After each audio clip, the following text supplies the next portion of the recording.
guys, welcome to my video, Sourdough at the Start.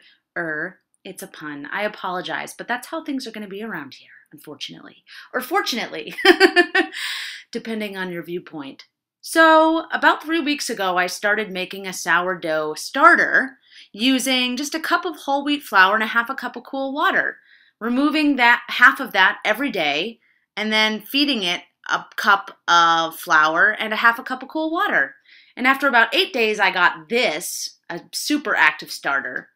And I can use it forever now, as long as I feed it about once a week. So a couple days ago, I started a new loaf of bread using a tablespoon of this starter and some flour and water to create my leaven, which is the start of every loaf.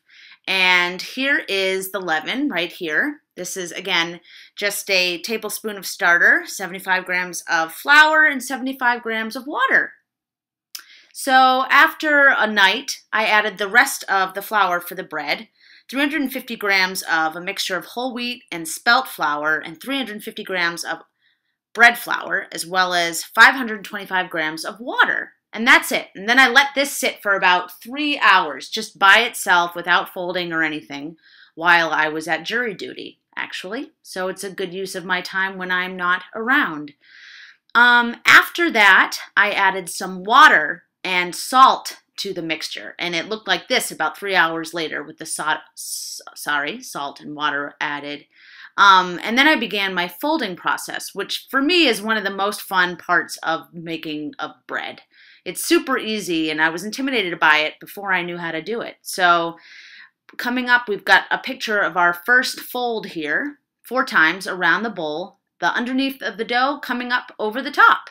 And I'm going to show you how I do that on my 4th fold in the next video. So you won't have to worry about the complications of that because you'll see me do it, and it's super easy.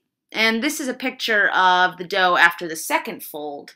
Again, I just did the same thing, and it starts to change immediately, get more stretchy and easier to deal with, even though it is a wet dough. It's super simple because you're just doing it inside the bowl and you're not mucking up a countertop. And then this is after the 3rd fold, and it's puffed up considerably and is getting easier to fold all the time. So yeah, join me in my next video to watch me do the 4th fold. Thanks!